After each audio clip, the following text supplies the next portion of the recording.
Bismillahirrahmanirrahim. Em nome de Deus, o Clemente, o Misericordioso. Louvado seja Deus, o Senhor do Universo, e que a paz e a bênção estejam com o profeta Muhammad e sua linhagem purificada. E que a paz esteja com o profeta Adão, Abraão, Moisés, Jesus e sua mãe purificada, e aos demais profetas. Boa noite a todos. Primeiro, obrigado a todos pela presença.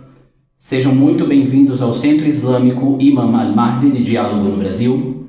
Este é o 21º encontro interreligioso de diálogo entre islamismo e cristianismo. Nestes encontros, os participantes dialogam e pontuam as semelhanças e particularidades entre a religião islâmica e a religião cristã. Sendo essa a nossa 21ª edição. O tema deste encontro é a história da criação. Este é um tema muito importante que intriga a nossa sociedade, e o conhecimento da história da criação é importante pois remonta à nossa origem. A história da criação nos mostra o nosso valor como criaturas diante de Deus. A criação mostra que o mundo foi criado e não é uma obra do acaso. Este tema é muito importante pela filosofia, ciência, história e teologia, pois também nos mostra a importância de Deus como nosso Criador e fonte de toda a existência. Como as religiões islâmicas e cristã veem essa questão e compreendem esse tema, é o que nós veremos essa noite. Para nossa satisfação e alegria, é um prazer receber o ilustre Frei Fabiano, diretor editorial da Revista de Estudos Agostinianos, e sua eminência, Sheikh Mahdi Elahi, mestre em Teologia Islâmica e diretor do Centro Islâmico Imam Al-Mahdi de Diálogo no Brasil. Peço aos participantes que tomem os seus lugares para darmos início ao diálogo. Sejam bem-vindos a todos. Agradecido, querido irmão, por favor.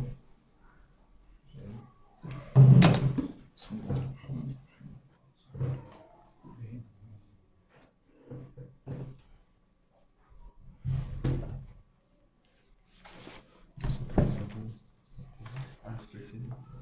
Sim.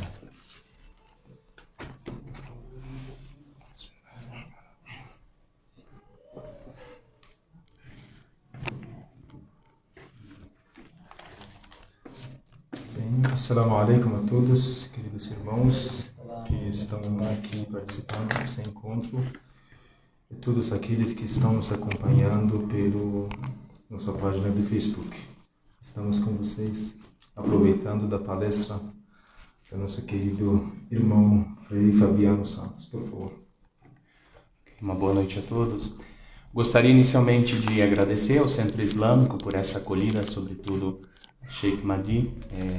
Realmente para mim é uma grande alegria estar aqui e, sobretudo, venho mais para aprender.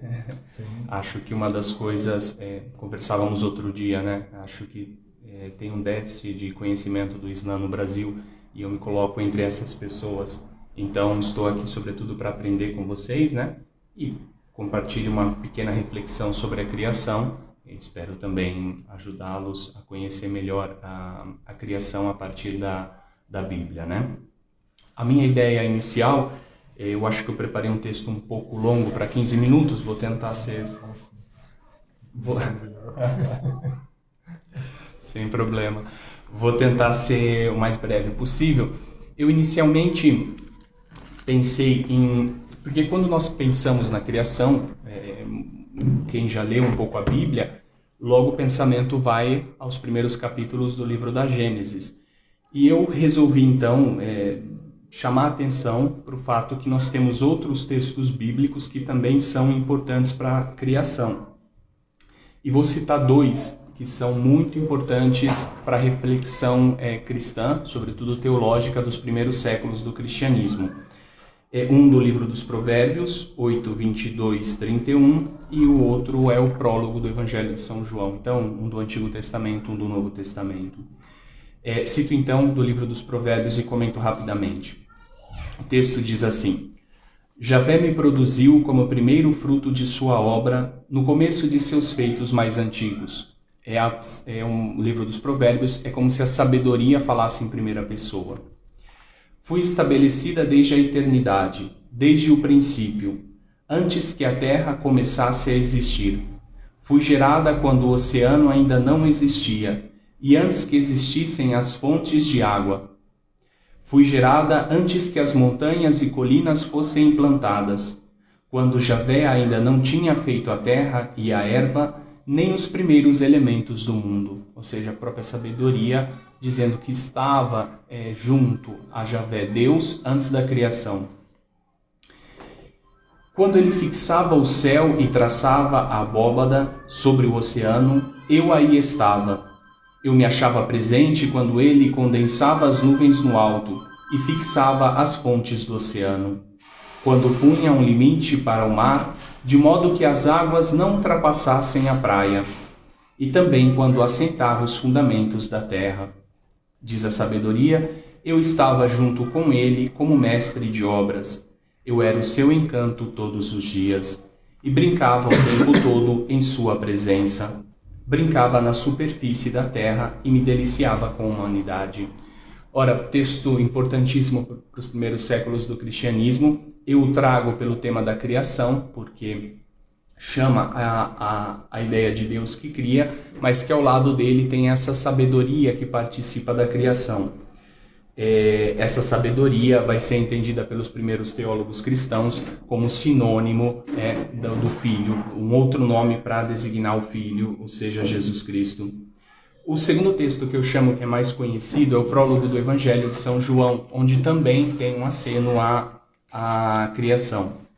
No prólogo se diz assim: no começo a palavra já existia, a palavra estava voltada para Deus e a palavra era Deus. No começo ela estava voltada para Deus. Tudo foi feito por meio dela. Criação. E de tudo o que existe, nada foi feito sem ela.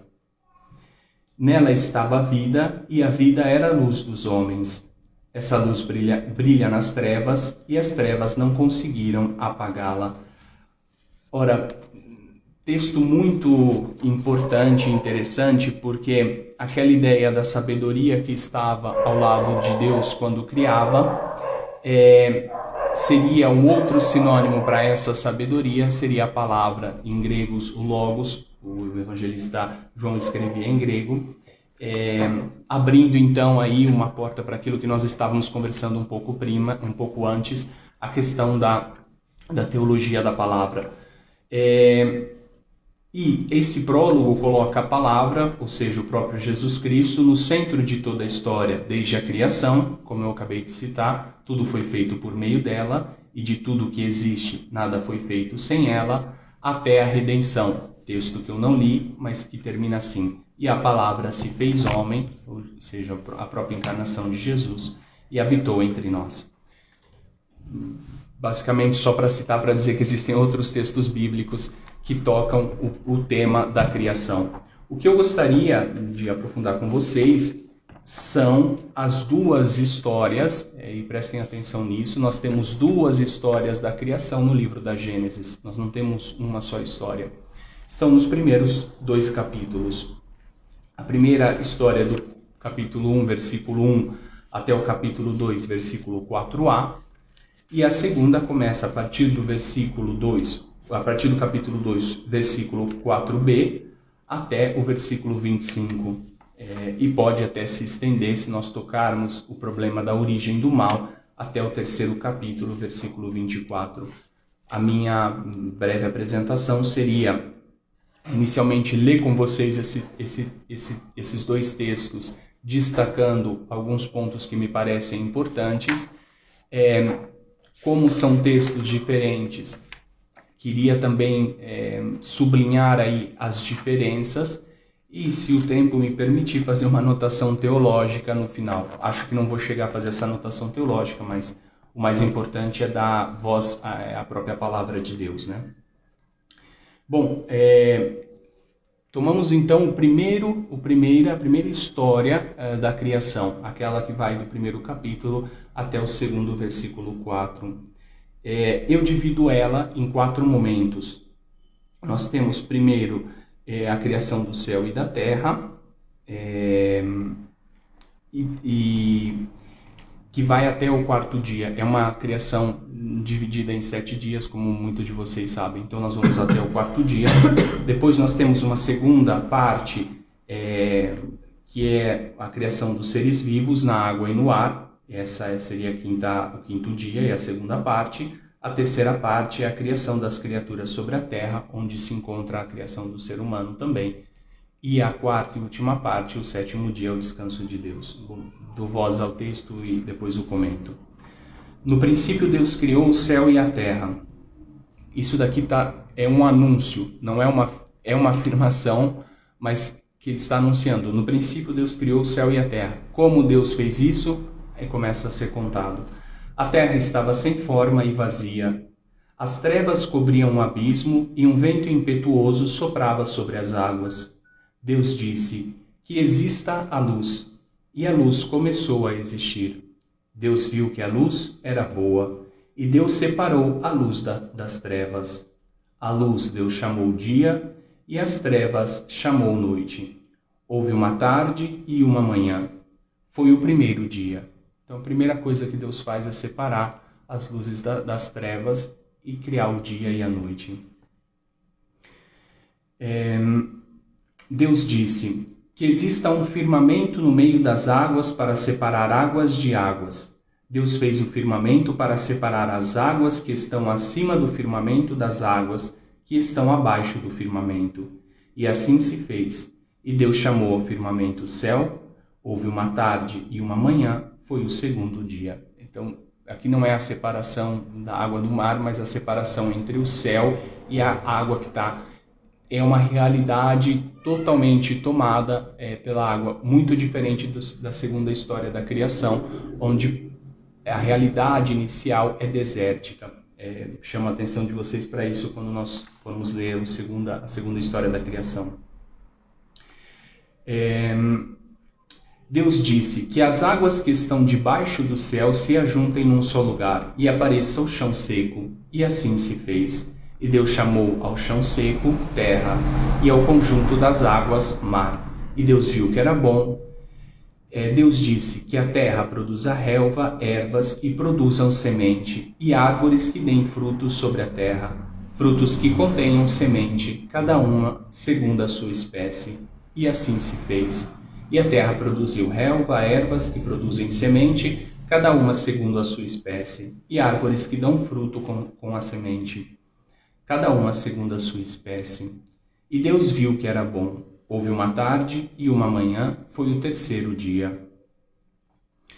Vamos para o quarto dia. Deus disse: que existam luzeiros no firmamento do céu, para separar o dia da noite e para marcar festas, dias e anos.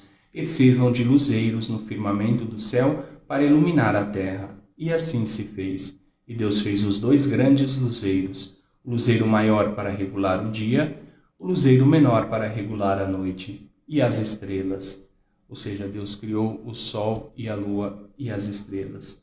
Deus colocou no firmamento do céu para iluminar a terra, para regular o dia e a noite, e para separar a luz das trevas. E Deus viu que era bom. Houve uma tarde e uma manhã. Foi o quarto dia. Bom, por que nós fechamos nesses primeiros 4 dias? Porque na criação é como se Deus tivesse preparado tudo para que pudessem entrar os seres vivos. Então, os 4 primeiros dias da criação são os 4 dias onde Deus prepara essa realidade para poder colocar os seres vivos. Aí vamos para o quinto dia. Deus disse: que as águas fiquem cheias de seres vivos e os pássaros voem sobre a terra, sob o firmamento do céu. E Deus criou as baleias e os seres vivos, que deslizam e vivem na água, conforme a espécie de cada um, e as aves de asas, conforme a espécie de cada uma. E Deus viu que era bom, e Deus os abençoou e disse: sejam fecundos, multipliquem-se e encham as águas do mar, e que as aves se multipliquem sobre a terra. Houve uma tarde e uma manhã, foi o quinto dia. Começa a criação dos seres vivos. Deus cria os animais que estão vou chamar de animais, os seres vivos que estão na água e aqueles que estão no ar. Termina o quinto dia, se passa ao sexto dia da criação. Deus disse: que a terra produza seres vivos conforme a espécie de cada um. animais domésticos, répteis e feras, cada um conforme a sua espécie. E assim se fez. E Deus fez as feras da terra, cada uma conforme a sua espécie, os animais domésticos, cada um conforme a sua espécie, os répteis do solo, cada um conforme a sua espécie.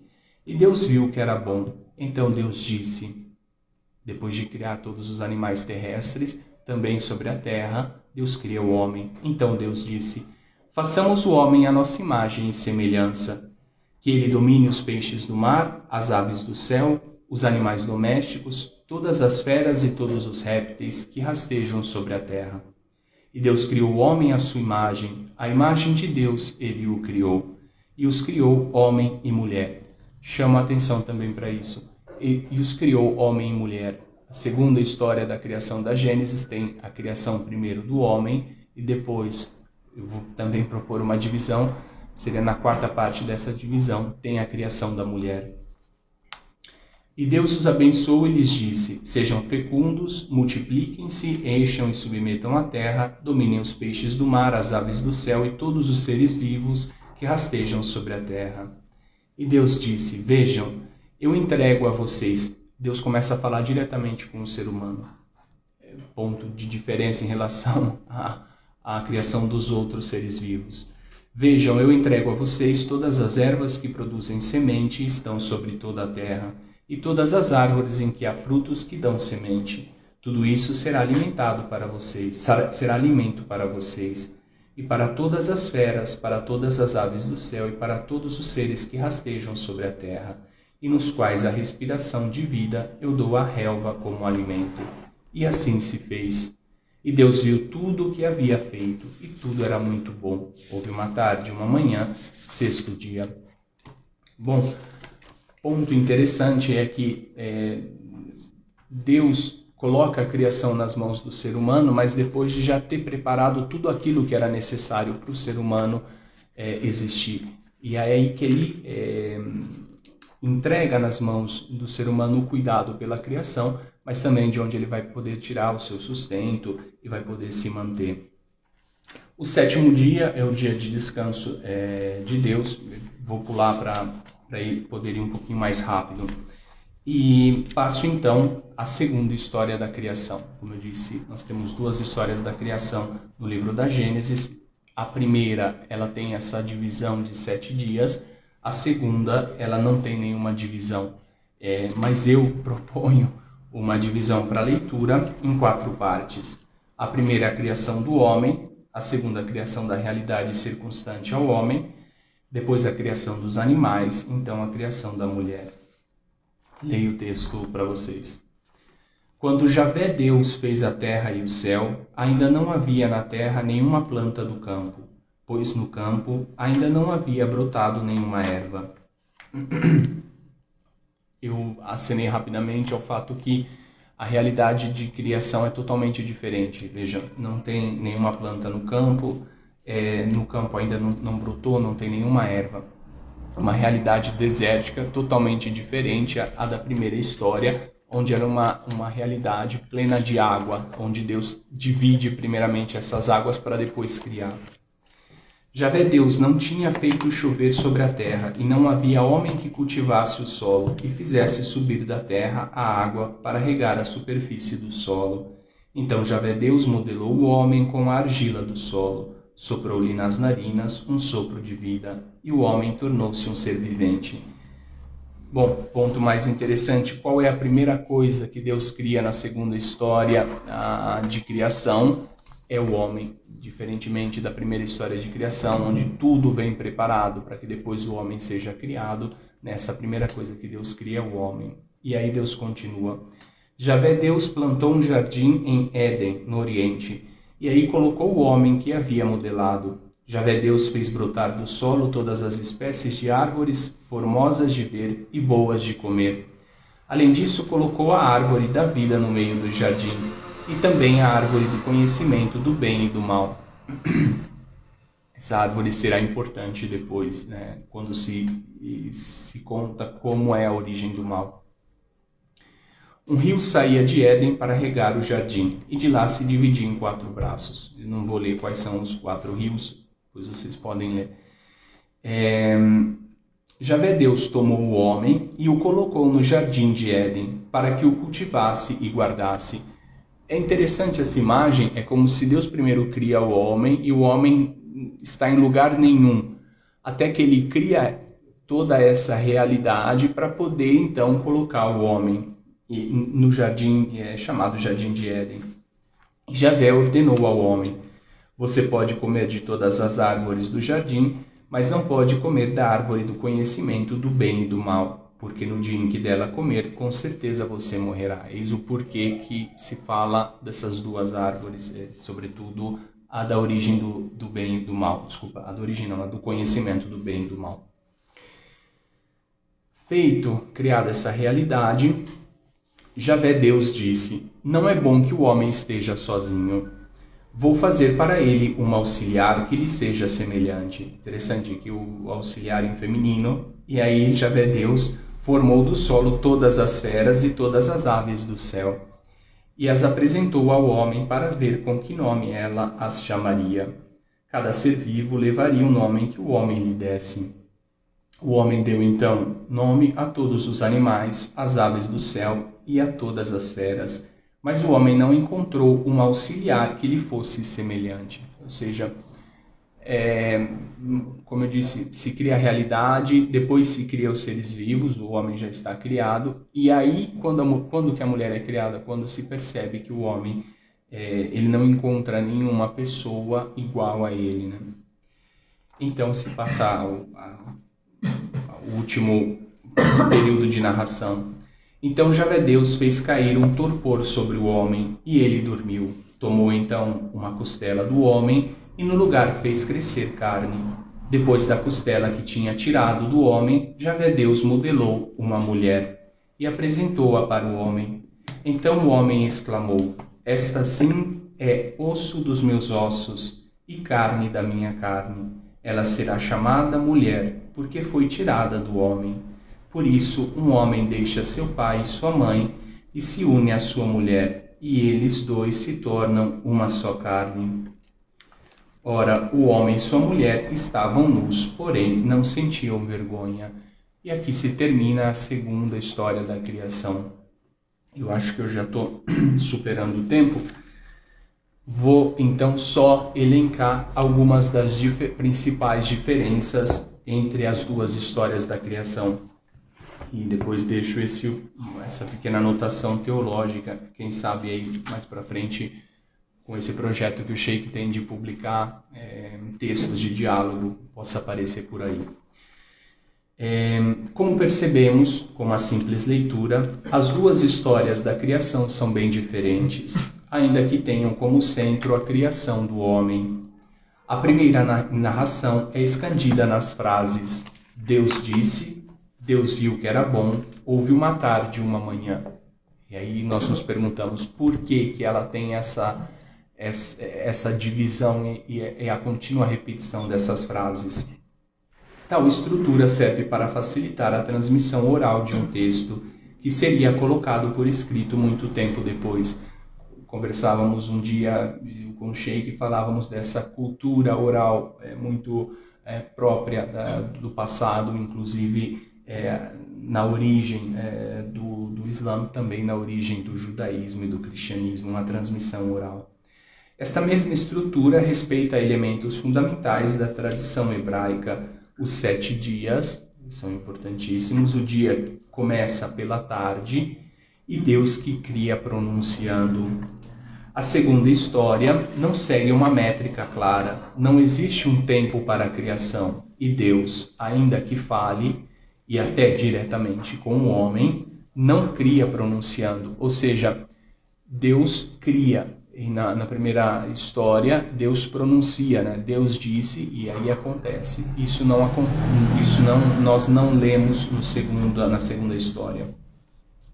Como já antecipado, a estrutura da história da criação é totalmente diversa. Na primeira, o homem só é criado quando tudo já está preparado para ele. Na segunda, o homem é a primeira das criaturas. E somente depois todo o resto é criado por ele, inclusive a mulher. Separação esta que não existe na primeira história. Outra diferença é que a primeira narração contém uma criação total do universo, astros, estrelas, céu, mar, enquanto a segunda narração trata só da criação daquilo que está na Terra. Outro ponto interessante. Perante a criação das plantas, aquilo que eu já tinha chamado a atenção de vocês antes, tem a criação, tem o nome dessa árvore específica do conhecimento do bem e do mal, também tem aquela da vida, que é importante para a história da origem do mal, no qual nós não vamos tocar. Mas um dos pontos de maior diferença entre as duas tradições, e que um dos problemas, né, que também conversávamos sobre isso, um dos problemas que nós temos por causa das tradições é que muitas vezes nós não percebemos, né? Mas é o nome de Deus. Então, na primeira história da criação, o nome de Deus é, como está no português, Deus, que é Elohim. O segundo nome, na segunda história da criação, aparece um outro nome de Deus, que é Javé Elohim, que no português é traduzido como Javé Deus. É interessante que são dois nomes diferentes para o mesmo Deus. Mas a diferença não é somente nominal, mas também de imagem de Deus. Na primeira narração, Deus apenas fala com o homem. Na segunda, Deus é mais antropomórfico. E essa ideia antropomórfica de Deus aparece mais à frente na história, quando, por exemplo, Deus está caminhando no jardim do Éden e o ser humano escuta que Deus está caminhando, né? E ele já tinha cometido o pecado, na teologia católica chamamos de pecado original, então ele já era consciente de estar nu, né? E por isso ele se esconde de Deus. Então é um Deus próprio dentro da realidade humana, né? Isso na segunda história. Bom, estas diferenças, como tantas outras parecidas que se encontram em todo o Pentateuco, levou os estudiosos a constatarem que mais de uma tradição oral / escrita confluíram na redação final. Uma teoria que até algumas décadas atrás foi aceita pelos estudiosos e que explicava essas diferenças, uma teoria que eu inclusive estudei ainda na teologia e que tem até estudiosos que sustentam ainda, é a chamada de teoria documentária, onde se diferenciava 4 fontes, as assim chamadas fontes javista, elohista, deuteronomista e sacerdotal. Ora, por que se chamava desse modo as fontes? Porque na primeira se encontrava o nome de Javé, e a segunda o nome de Elohi. E na terceira se dedicava mais ao Deuteronômio, a quarta era sacerdotal. Percebo que o meu tempo já está sendo superado. E somente termino então dizendo, hoje se colocam diversos problemas a essa teoria e se tende a pensar em núcleos separados que posteriormente foram unidos. Ok. Tá certo. Não, mas eu já termino por aqui também, para não me dilongar muito. Este problema, né, dessas diferentes tradições que aparecem nos levam a recordar 3 diferenças substanciais entre a Bíblia e o Alcorão. Eu cito, porque me parecem frases breves que explicam muito bem essas 3 diferenças. Cito um autor escocês que chama Richard Holloway. Nós temos o livro traduzido em português, chama Uma Breve História da Religião, onde ele apresenta as diversas religiões e ele sublinha essas 3 diferenças. A primeira é que a Bíblia foi compilada lentamente, ao longo de séculos, por muitos escritores e editores diferentes. Isso explica muito das diferenças que nós encontramos. A segunda é que a Bíblia é uma biblioteca e não um único livro. Nós encontramos diversos gêneros literários. E a terceira é que, embora contenha revelações de Deus, a Bíblia é conhecida por ser uma criação humana formada por mãos humanas. Com isso, termino e dou a palavra ao Sheikh Mahdi. Obrigado pela atenção de vocês e desculpa por ter superado aí o tempo. Não, muito obrigado. Tudo bem? Assalamu alaikum wa rahmatullah. Que a paz de Deus esteja com todos nós nessa noite abençoada. Sim, vamos falar um pouquinho. Se a voz permitir. Não, pela tarde não estava esse texto, mas...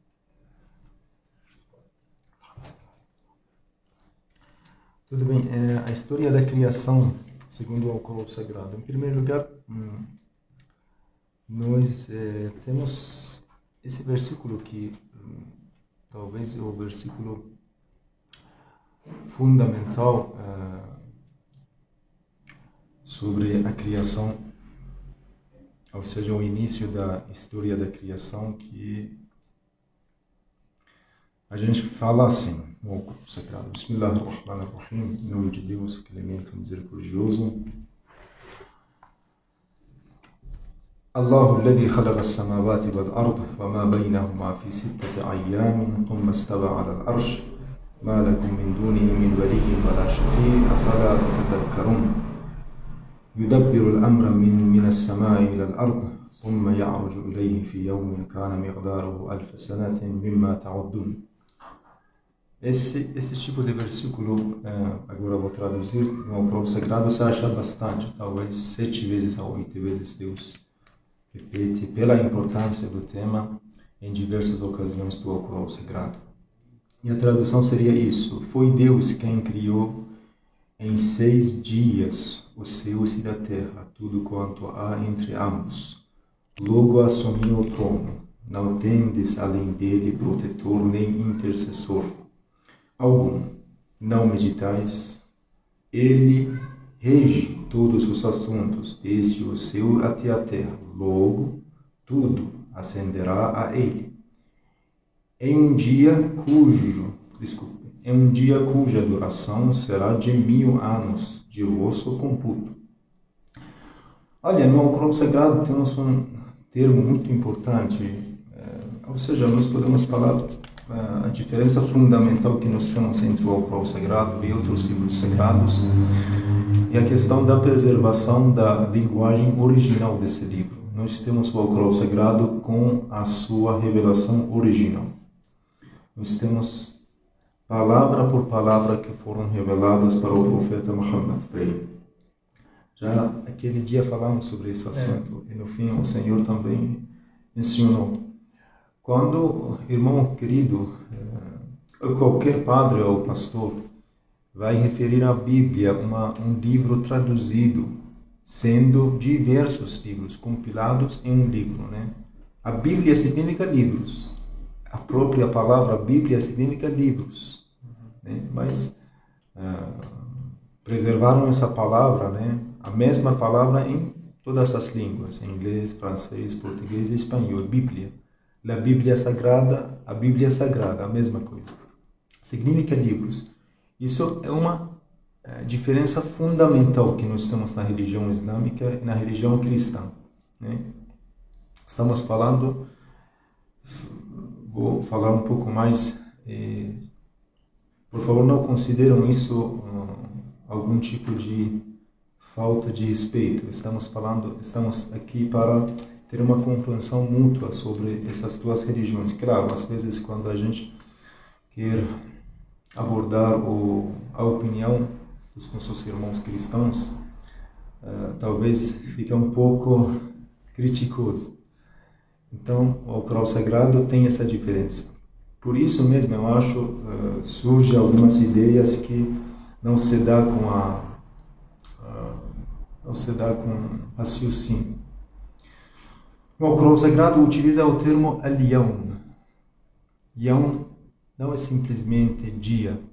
A tradução, para facilitar o entendimento dos brasileiros, utilizou 6 dias. Mas os árabes, para dia, têm a palavra nahar. Leil, noite. Nahar, dia.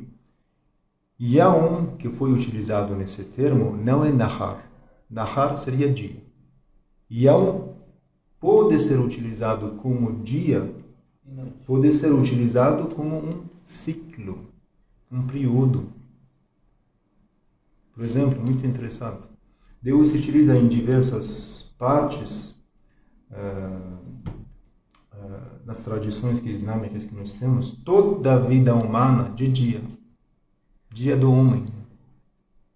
Dia, não utiliza o termo nahar. Não sei se vocês entenderam isso ou não. Isso faz muita diferença. Então, para nós, quando Deus utiliza o termo,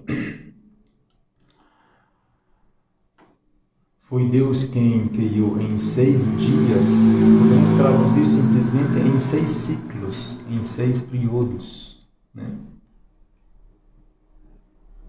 Se a gente traduzir assim, se a gente entender assim esse texto sagrado, não vai surgir outra, sabe, polêmico que às vezes aqueles que não têm entendimento correto da língua árabe falam, então tudo bem, Deus criou toda a criação por 6 dias, então onde estava o sol?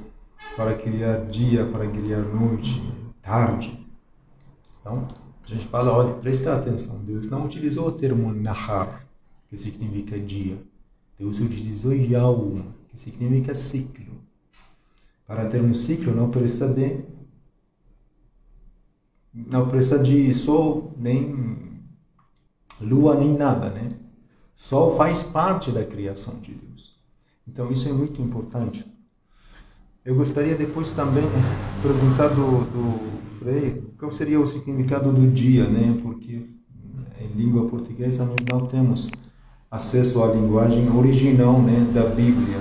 Não sei se a gente volta para a linguagem hebreu do Gênesis, talvez, não sei, né? O Frei teve pesquisa sobre esse assunto. Que termo foi utilizado? Foi o termo de dia, bem como o próprio sagrado, o termo que pode ter significado de ciclo também, porque faz muita diferença. Quando você utiliza o termo de dia, o dia depende do sol. Criação do dia, criação da noite depende da luz de céu, da luz do sol. Sem sol não pode ter dia nem noite, né? Esse significado vem da existência do sol. Mas no Alcorão Sagrado utiliza o termo ciclo. Esse é o primeiro ponto que eu gostaria de deixar. E depois tem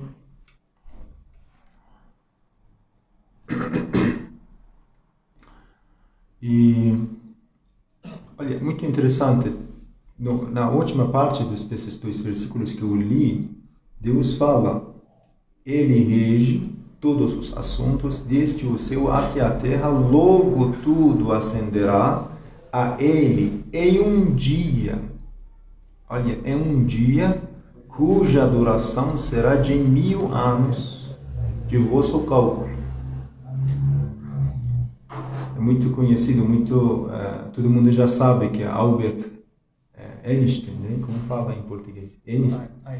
Einstein, que descobriu essa dependência, né?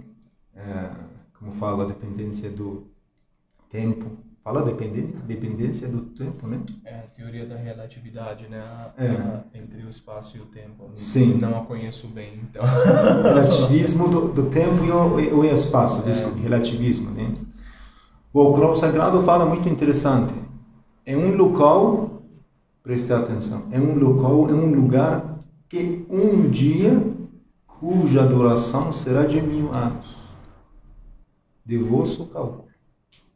Então, tem um espaço para Deus, tem um lugar para Deus que será apresentado no dia do juízo final, segundo esse versículo, que cada dia passa como se fosse 1000 anos, né? 1000 anos estão passando o quê? Na Terra. Né? Não vou explicar mais que isso, mas o Alcorão Sagrado descobre isso. Não é algo muito novo para nós. Tudo bem. Então, nós traduzimos de ciclo. Sobre a criação do ser humano, a criação do universo, temos mais um versículo no capítulo. Esses capítulos são... o primeiro capítulo que eu li está... Meu Deus, onde está? Para se alguém quiser. Sajda está no capítulo 32, versículo 4 e 5. E o versículo que agora vou ler é isso. Muito interessante esse versículo também. Não vem acaso os incrédulos que os céus e a terra eram uma só massa, que desagregamos e que criamos todos os seres vivos da água. Não creem ainda? Deus fala que todo o universo é uma só massa, no início. Né? Hoje em dia fala bastante sobre a grande explosão que aconteceu, e a partir dessa explosão grande, na verdade, iniciou essa explosão toda a criação. É muito interessante. Essa grande explosão foi citada no Alcorão Sagrado. فَكَانَتْ وَرْدَةً كَالدِّحَانِ. Deus, para dividir essa massa, muito interessante, Deus fala quando o céu se fender e derreter, né? Derreteu e se fendeu, e se avermelhar como um unguento. Antes da criação, tudo começou com uma explosão parecida de um flor vermelho. Varudatan kaddehan. Né? Na língua portuguesa traduziu assim, né? Como um unguento. O que significa unguento? Eu acho que é unguento. Unguento, desculpa, unguento. O que significa unguento? Unguento é como se fosse um óleo, alguma coisa que às vezes antigamente se passavam nas feridas, unguentos. Não, então a tradução está errada. فَكَانَتْ وَرْدَةً كَالدِّحَانِ. Varada significa flor, كَالدِّحَانِ, vermelho. فَكَانَتْ وَرْدَةً كَالدِّحَانِ. Se fendeu, se derretou essa massa, e a partir dessa explosão, né, começou a criação dos céus. Né? O que é muito importante na criação, na história da criação, Deus criou o universo de nada. Aqui trouxe esse livro das tradições do profeta, que hoje achei essa palavra muito interessante.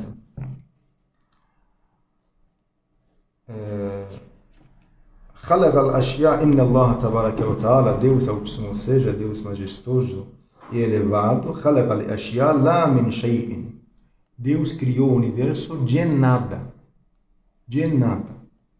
ومن زعم أن الله تعالى خلق الأشياء من شيء فقد كفر.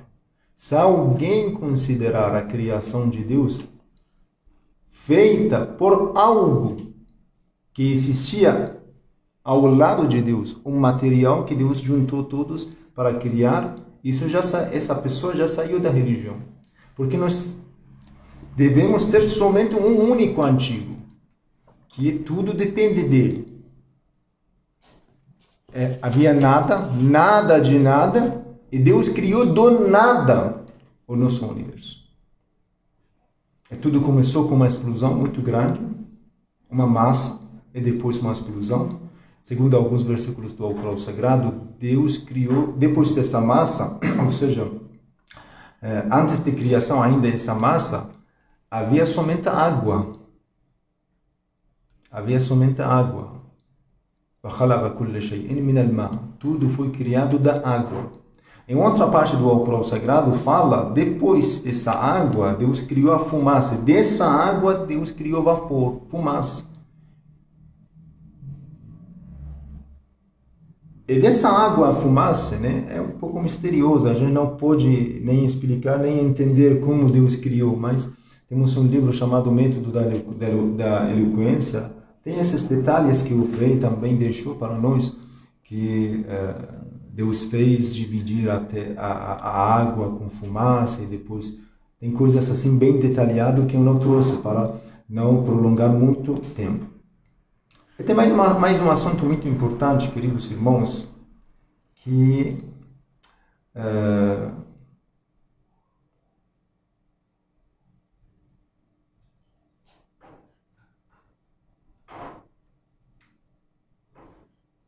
tem um assunto muito importante. Qual seria a notícia de Deus? Porque Deus criou tanta coisa. E ao lado de tanta coisa, ao lado desse universo, Deus criou o ser humano. Segundo o Alcorão Sagrado, o ser humano é a criatura mais elevada de Deus. Porque de onde vem essa importância, essa dignidade do ser humano? Deus criou os anjos da luz. Esses anjos não têm tendência para o mal, não têm desejos carnais. Eles foram criados para adorar, foram criados para glorificar Deus, para louvar a Deus. Deus queria criar alguém, né, uma criatura que possa não adorar, mas adora. Que tenha tendência para o mal, tenha seus desejos carnais, mesmo assim, fecha seus olhos e adora a Deus com toda a sinceridade. Segundo o Alcorão Sagrado, esse tipo de adoração é uma adoração mais valorizada que a adoração dos anjos. Porque os anjos não têm livre-arbítrio para não adorar ou adorar. Eles foram criados para adorar a Deus. Muito interessante, temos um versículo do Alcorão Sagrado, se eu encontrar, nos primeiros versículos do Alcorão, que Deus, quando queria começar a criação do profeta Adão, os anjos falaram para Deus: por que você quer criar um ser humano que vai derramar os sangues, vai matar muita gente, vai semear corrupção na sua terra, enquanto nós estamos aqui e glorificamos você? Com muita sinceridade, louvamos você. Deus falou: eu sei algo que vocês não sabem.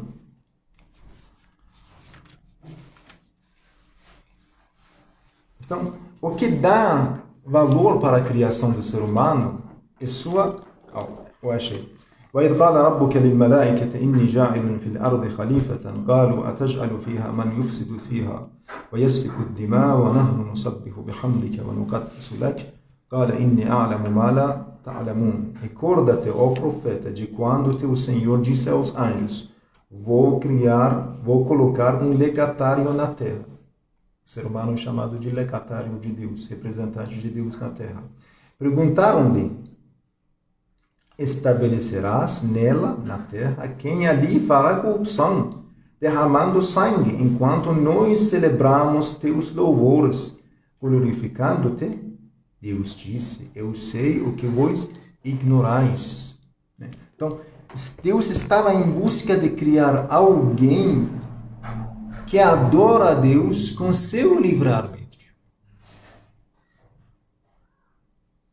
Deixando essa introdução, lendo esse versículo do Alcorão Sagrado, no capítulo 3, versículo, muito interessante esses versículos, 190 até 194. Deus fala: na criação dos céus e da terra e na alternância do dia e da noite há sinais para os sensatos, que mencionam Deus estando em pé, sentados ou deitados, e meditam na criação dos céus e da terra.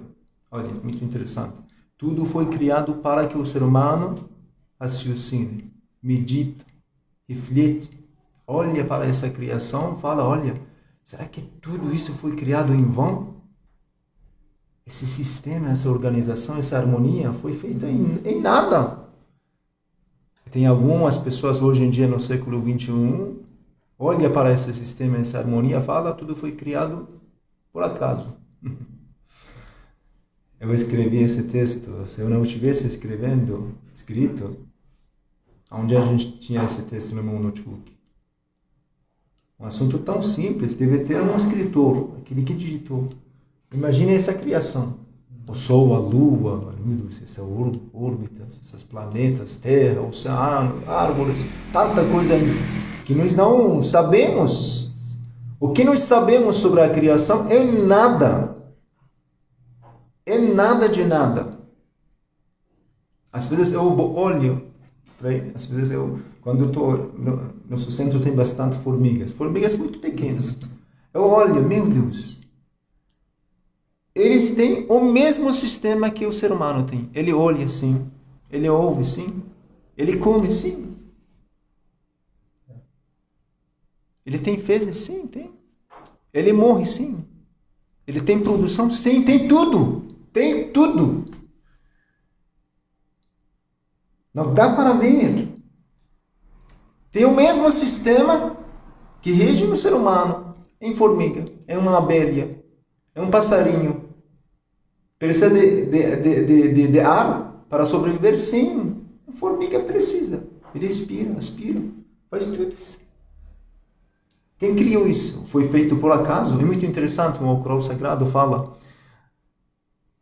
Claro, não foi utilizado o termo ateus no Alcorão, mas fala aqueles que renegam a fé. É muito interessante o termo que Deus utiliza. Renegam a fé. Quer dizer o quê? O ser humano por dentro entende que essa criação não pode ser, esse universo não pode ser criado em vão, por acaso. Então, é aquele que renega. Ele olha, mas fecha seus olhos. Essas pessoas que renegam nem conseguem criar um mosquito. É muito interessante.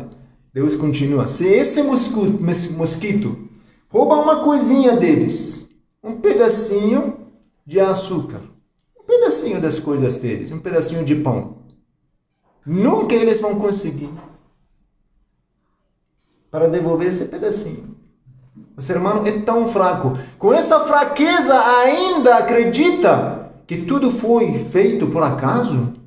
Olha esse versículo. Deus fala sobre os crentes que mencionam Deus estando em pé, sentado ou deitado, meditam na criação dos céus e da terra, dizendo: ó Senhor nosso, não criaste isto em vão. Tem um plano para mim. Tem uma sabedoria atrás de tudo isso. Enquanto eles olham mais para o universo, enquanto eles olham mais para uma folha de uma árvore, para uma formiga, para um passarinho, para uma abelha, qualquer coisa, pequena ou grande, vai aumentar a fé deles. Eles vão ficar mais firmes, que isso não foi criado em vão, por acaso, tem um plano, tem um objetivo atrás. Glorificado sejas, preserva-nos do tormento infernal. O Senhor nosso, quanto àqueles que a quem introduzirás no fogo, tu o desonras. Os ímpios não terão socorredores. O Senhor nosso, ouvimos um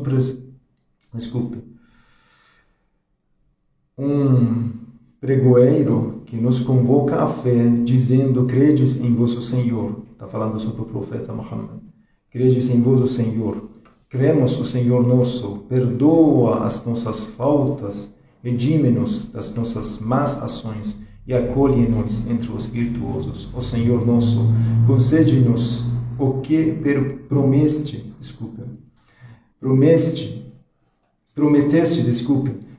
prometeste por intermediário dos teus mensageiros, e não dos desonre-nos no dia da ressurreição. Tu jamais quebras a promessas. Isso é a primeira parte da minha fala. Por favor, você tem alguma coisa para continuar? Pergunta alguma coisa? Não, na verdade, acho que providencial que um pouco esses pontos que o senhor tocou, achei que porque dá a possibilidade de explicarmos, né, algumas coisas até em comum, né?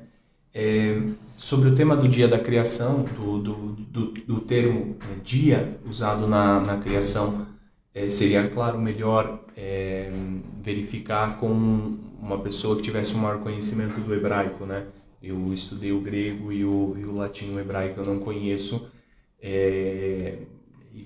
Aí, claro, nós temos todos os problemas de transmissão do texto. O senhor, então, agora que não tem acesso à linguagem original, o senhor é obrigado de interpretar esses versículos de uma forma figurativa. Então... eu até anotei aqui.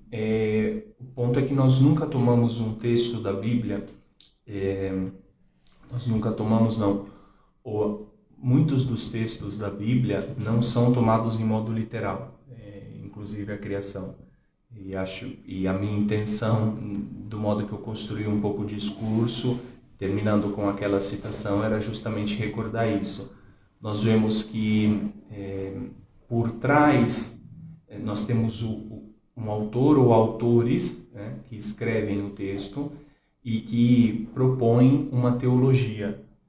Por trás daquele autor, nós tentamos também encontrar a palavra de Deus que se revela. Então, é claro que nós não pensamos, mas isso já no começo do cristianismo, nós não... também é importante fazer essa diferença. Falo como teólogo católico. Você pode encontrar outros cristãos que pensem diferente. Então, o que eu entendi, o que Deus inspirou no coração desses escritores não foi texto, não foi as palavras. Exatamente. O que foi significados. Eles, em diversas palavras, começaram a escrever.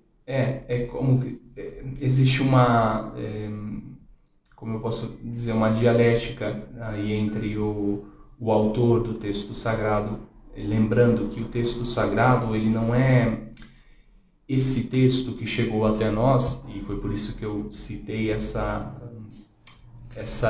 corrente de estudiosos que defendem 4 textos, a assim chamada tradição documentária, por causa disso, porque nós percebemos que esses textos eles foram elaborados no tempo. Então, e confluem diversas tradições. Então, não existe um autor que coloca tudo aquilo por escrito e o texto que nós temos hoje é o texto daquele autor. Mas sobre um texto original foram tidos diversos interventos até que esse texto começa a ser fixado, né? Sim.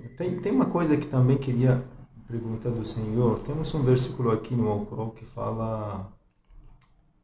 Não sei se eu trouxe aqui ou não. Criamos os céus e a terra e quanto existe, e tudo quanto existe entre ambos, em 6 dias. E jamais sentimos cansaço algum. Mas a Bíblia fala, Deus deixou um dia para cansaço. Então, como é traduzido? Descanso, como é traduzido assim? Porque, de descanso. Exatamente. Por isso que eu falei, a primeira criação ela é marcadamente influenciada por uma teologia hebraica. E o 7º dia, para os hebreus, que é o Shabat, é o dia do descanso. Então, é como se eles se perguntassem, por que nós, no Shabat, cumprimos, né, esse descanso sagrado? Porque nesse dia Deus descansou. Qual seria o significado de descanso de Deus? Não, isso é como se fosse um colocar posterior no tempo. É como se nós, escrevendo agora, tentamos dar uma motivação para aquilo que nós fazemos. E aí, nesse processo, eles imaginam e contam a história da criação em 7 dias, onde no 7º dia Deus descansa. Sabe, sempre que eu... Como falamos, talvez temos um debate, né? Tudo isso está certo, querido Frei, se a gente quisesse falar sobre um livro humano. Qualquer um romance, não sei, outro gênero também, que o ser humano escreveu. Nós podemos interpretar dessa forma, mas quando estamos falando sobre o livro de Deus, eu acho que quando a gente utiliza o termo livro de Deus, ou a Bíblia Sagrada, quando tem esse termo de sagrado, né, quer dizer que é algo divino, algo que vem de Deus, algo que vem da santidade, né? Para nós temos esses olhares esse olhar que falamos quando é algo divino, palavra por palavra, todos os pontos, vírgulas, pontos, todos devem ter significados. Então, o Alcorão Sagrado como um livro que foi revelado, ou seja, um livro que veio depois, fala assim: nós criamos, mas não sentimos cansaço algum. Quando a gente olha para esse assunto de uma forma com óculos de filosofia, falamos que Deus, por ser a fonte da criação, a fonte da existência, não sente necessidade. Ele não é material, não é corpóreo como a gente. Então, utilizar o termo de cansaço, sono, acordo, não sei, outros termos, não se dá com a essência de Deus. Né? Nós abertamente deixamos para o lado, né, esses versículos que tem na Bíblia, simplesmente porque não se dá com a essência de Deus. Deus não pode ter cansaço, Deus não pode sentir cansaço, Ele não é material. Criar um dia, né? Tudo bem, fiz muita coisa, então fiquei cansado. Vou deixar esse dia para o meu cansaço. Para meu descanso, desculpa. Por favor. Não, é isso que eu estava tentando explicar.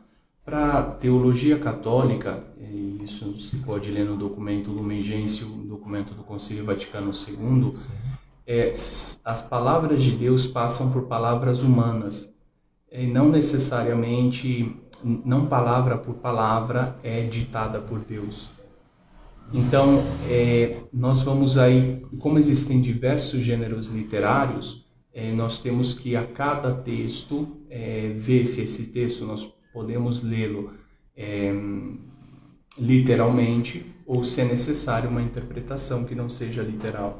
É o que acontece, por exemplo, para o texto da criação do universo. Não é um texto que pode ser lido em modo literal, até porque existem esses fortes antropomorfismos.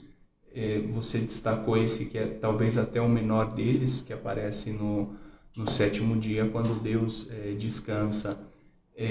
Mas, na verdade, é muito mais antropomórfico a segunda história da criação. Porque como que Deus dá vida para o homem? Soprando no nariz dele. Ou seja, nós não pensamos que historicamente isso aconteceu. Eu queria deixar escrever como Deus parece algo corpóreo, estava andando no paraíso. Exatamente, é uma ideia antropomórfica de Deus, né? Porque isso depende do ponto de vista, nós olhamos como estudiosos, do ponto de vista do estudioso, isso depende da tradição que está sendo, de quem está escrevendo, né? Então, se nós temos que contar uma história, até um professor um professor nos explicava isso, né? Se eu, por exemplo, derrubasse esse copo de água aqui e pedisse para que todos que estão aqui contassem essa história, né? Em modo muito livre.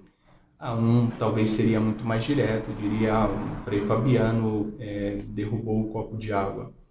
Outra pessoa poderia começar dizendo, em um dia escuro, frio, o Frei Fabiano, se sentindo irritado, jogou o copo de água no chão. Uma outra pessoa diz, o Frei Fabiano, sem querer, entende que se começam a ter várias histórias, vários modos de contar uma mesma história. E nós estamos falando da história da criação, onde ninguém estava lá para ver. Então, a história ela é contada a partir de conceitos, de ideias atuais que vão sendo utilizadas. Aí precisaria entrar bem, e esse trabalho eu não fiz, entrar bem nessas tradições, que hoje não é muito claro.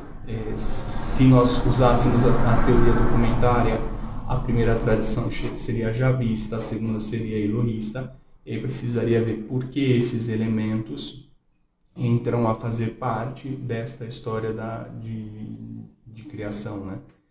Agora, o que eu achei, e até comentei que era providencial, e se vocês me permitem ler, né? Quando o senhor falava da questão do porquê o ser humano é a mais alta das criaturas, né? E isso é a própria reflexão teológica, né? Naquela palavra de Deus quando cria, na primeira criação, que diz façamos o homem a nossa imagem e semelhança. Por que o ser humano é a mais alta das criaturas? Porque ele é a imagem e semelhança de Deus. E essa criação de Deus é uma criação do Deus que é uma trindade, e que a trindade ela só existe, ela se mantém, é um termo um pouco débil para dizer isso. A imagem de Deus, a imagem... Qual seria o significado da imagem e semelhança de Deus? Aí tem muita discussão. Para aqueles que são mais antigos, é a nossa capacidade de se relacionar, a nossa racionalidade. Então, muitos diziam o ser humano é o único ser racional, e a racionalidade é um traço extremamente divino. Os gênios também não são assim? Os gênios. Como gênios? Gênios são criados do fogo. Tem essa ideia na Bíblia? Não. Porque os dois que têm racionalidade, segundo o islamismo, são seres humanos, são seres gênios. Nós somos criados de barro, eles são do fogo. O Satanás, diabo, é dos gênios. Não, é uma tradição muito diferente a nossa. Não. Vou marcar um dia para falar sobre esse assunto. Pode ser um tema interessante, sim. Não, mas essa é uma interpretação dos teólogos antigos. Agora, por que essa imagem e semelhança? E era o ponto que eu estava querendo dizer. A relação intradivina da Trindade, ela se mantém, eu dizia um termo um pouco débil, ela se mantém por causa do amor. O que é a criação? É o transbordar desse amor de Deus. E no transbordar desse amor de Deus, ele cria uma criatura para que essa criatura, que é o ser humano, continuamente se relacione com ele e corresponda a esse amor. Ao mesmo tempo, o amor ele só existe na liberdade, porque se uma pessoa é obrigada a amar, ela não tem escolha. Agora, o Deus que cria e que dá liberdade ao ser humano e espera a resposta do ser humano no amor, é sempre aberto, mesmo quando o ser humano erra e se afasta, e me vem a imagem da parábola do filho pródigo, que é muito conhecida. Deus, como um pai, está sempre a esperar o seu filho.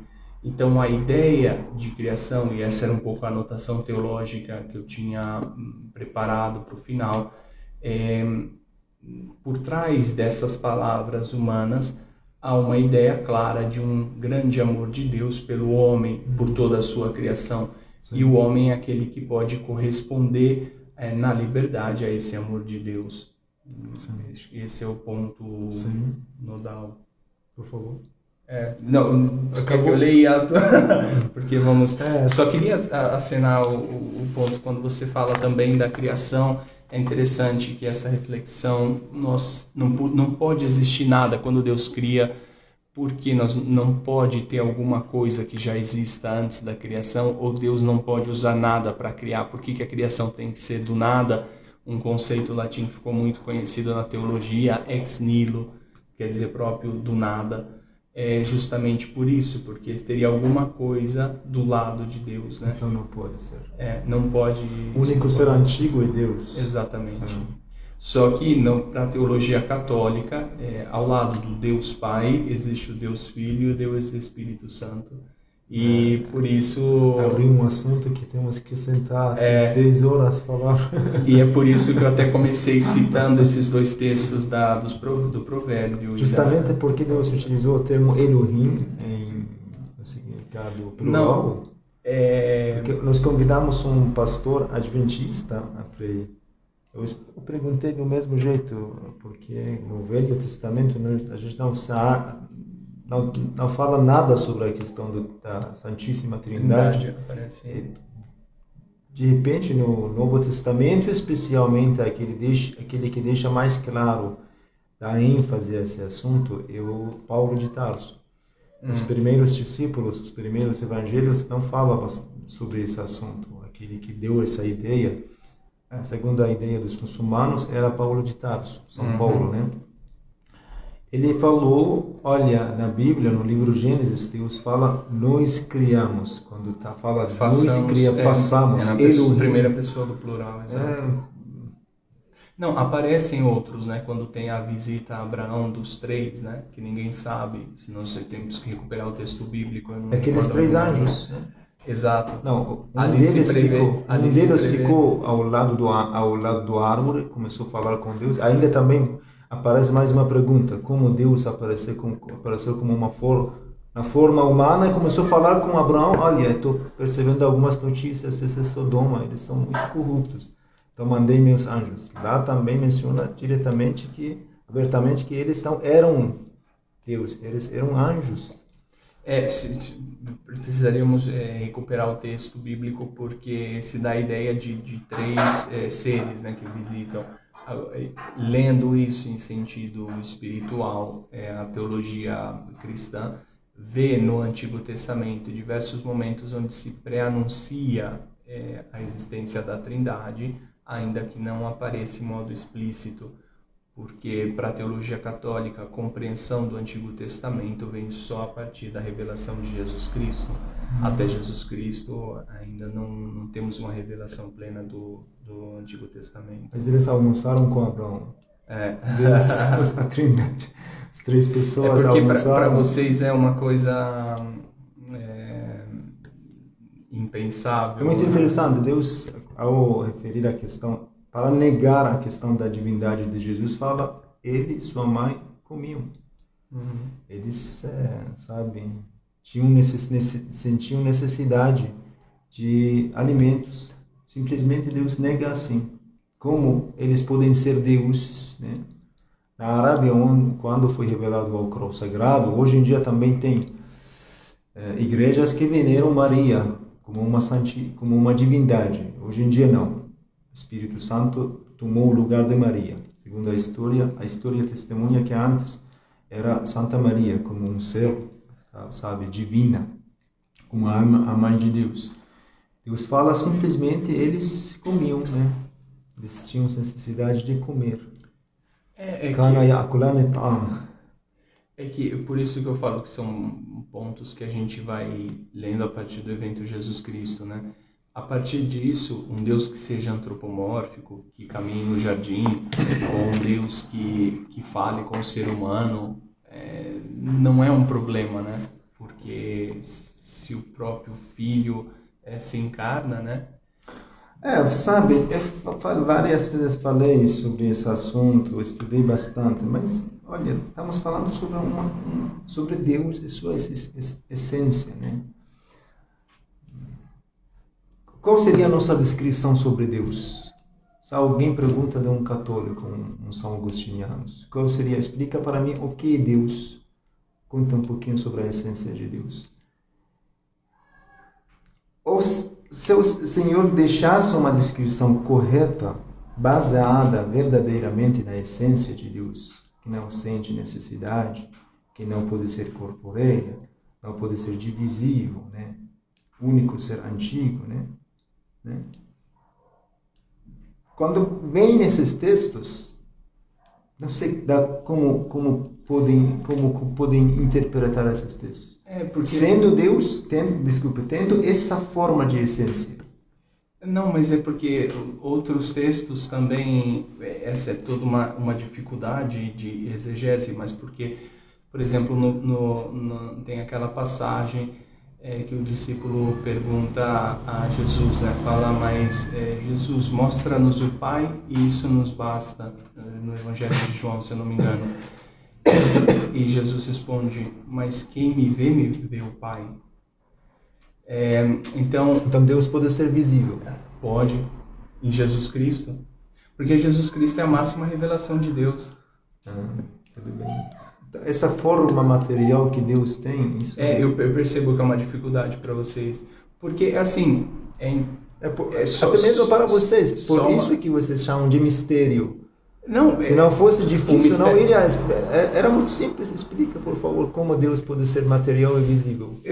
Porque algo que é visível, visualizado pelo olho do ser humano, é algo limitado. Está aqui, não está mais. Está aqui, estou olhando. Então, é por isso que é misterioso, porque Jesus estava aqui e ressuscitou.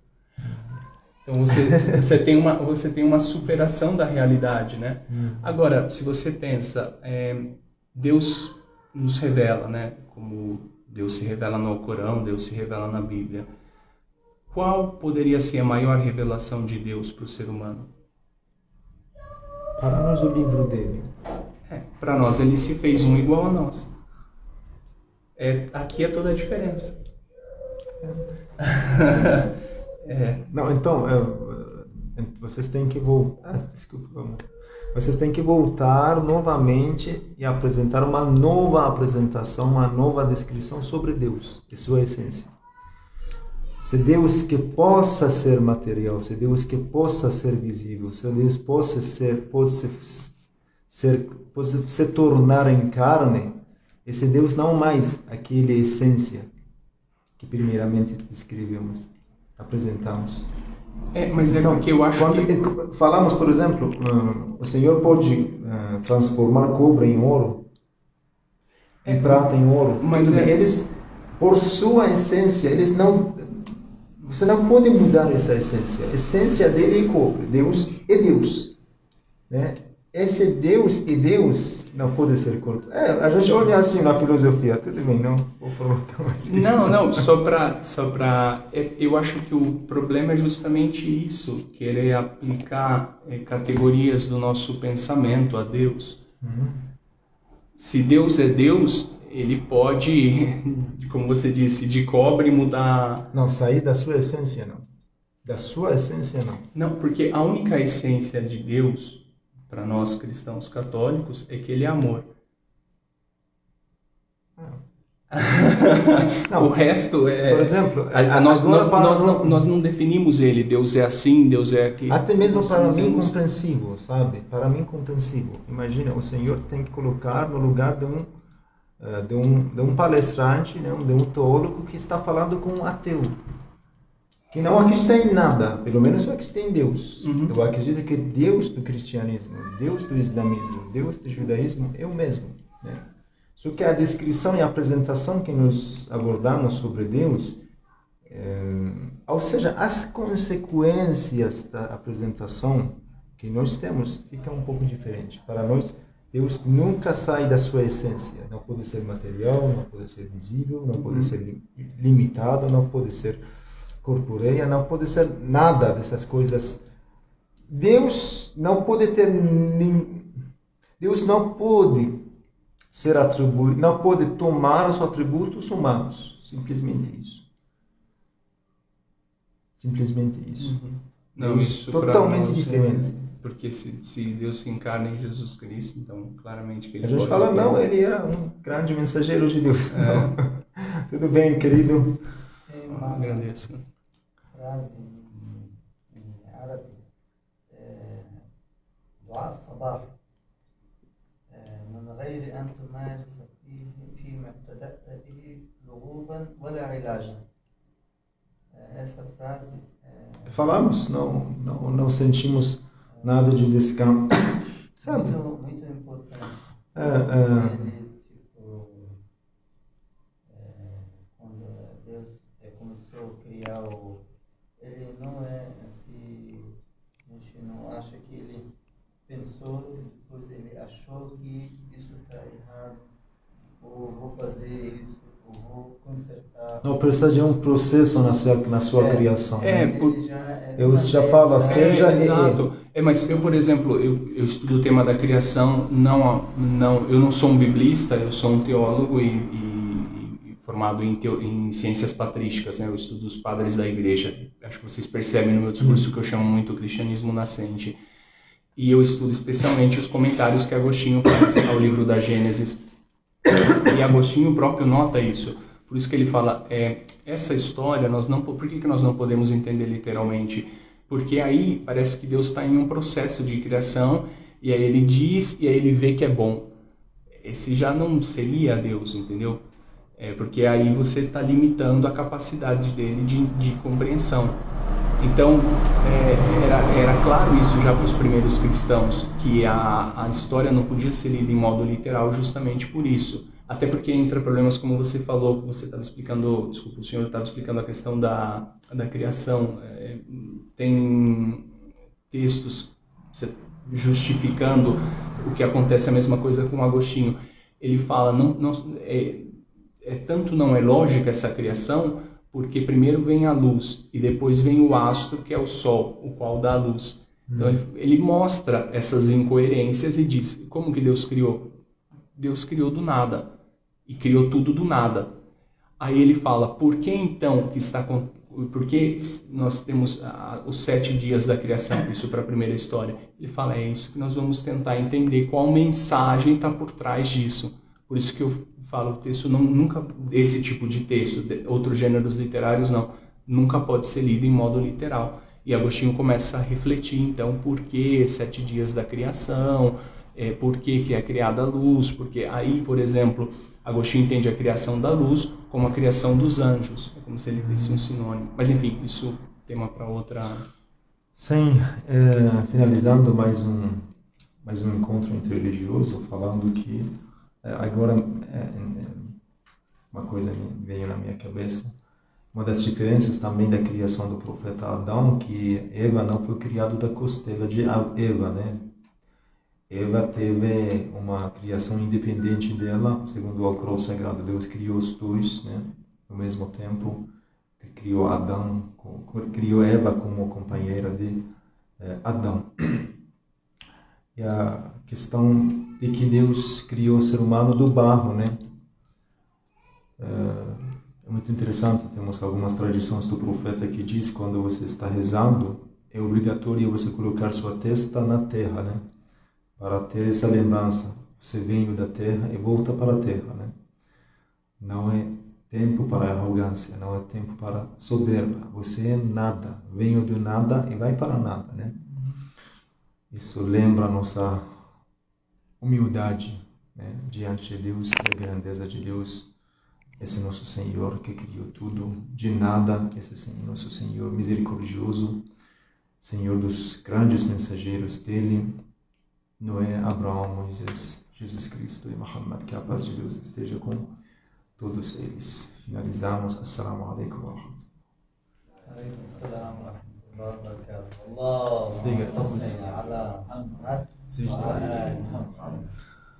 Muito obrigado. Eu que agradeço a oportunidade. Ficou um pouquinho